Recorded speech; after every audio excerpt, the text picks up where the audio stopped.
So all that hard work on site is over and we're in the office. We've been in for 10 days and we're doing the crucial bit. This is the gold in survey. This is producing the data. I'm going to show you 5 things that we do with river survey data to make the best results possible for our clients so that they can make the best decisions on where to build flood defences and to inform flood risk mapping projects. So let's go upstairs now and I'll show you those 5 things that are critical. First thing I'm going to talk about is river centerline. River centerline is the backbone of any survey, any river survey. It depicts the length of the river, okay? So the cross section depicts the width and the depth, and the centre line depicts the length of the river. With those 3 things we can work out the capacity of the river or the volume.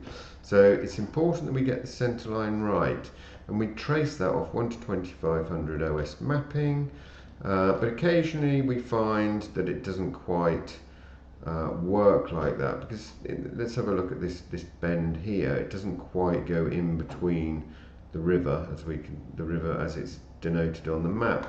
And the reason because that is if we introduce our survey data here, we can see we've got a cross section here, and it was obviously noticed that the river had moved over this way a bit, and actually some points down the centre of the river were taken a bit further down. So we've realigned the centre line there to get a more accurate representation for the model of what is actually going out on site. So centre line is very important. We pay a lot of attention to that because it can make a significant difference to the capacity of the river. Okay, so the next major thing that improves our efficiency and our customers' delight when they receive our information is the quality, storage and the presentation of the photographs.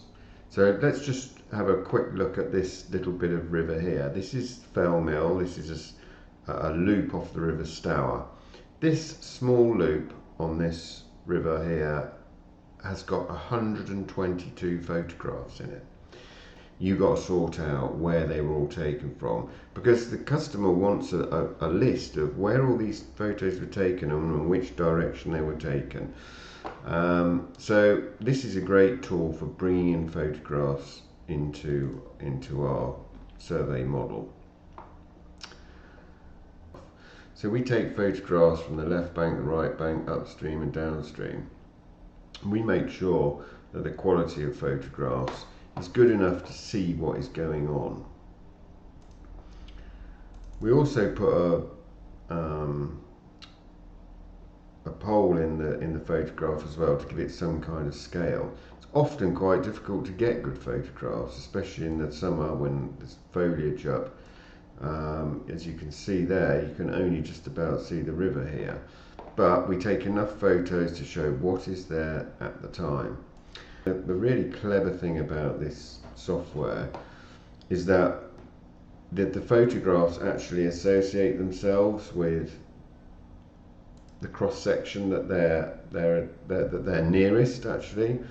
And so if we look at Fell Mill, there's 122 photographs there, and we export them. You can now see in this file it's created all these photographs with the correct name of each cross section, whether it's looking upstream from the left bank or the right bank, and it's actually got 4 photos of the same thing there, possibly in slightly different directions, A, B, C and D. All these names are automated. Can you imagine having to type all these names in by hand to name photographs? And what's more, it creates a document which we pass to our customers, which they can then use for GIS applications and stuff like that, where they can position these photographs with the correct file names, with all this other data about them as well. So that really is the photos. We take a lot of care over those, a lot of care over organising them and delivering them to our clients. So those are the first 2 critical things that we have to organise and deliver to our clients so that we can reduce flooding. There are 3 more in part 2 to come. First one being the drawings with all the cross-section information on. The most important one in my mind is the model files, and then of course the quality assurance, how we do that.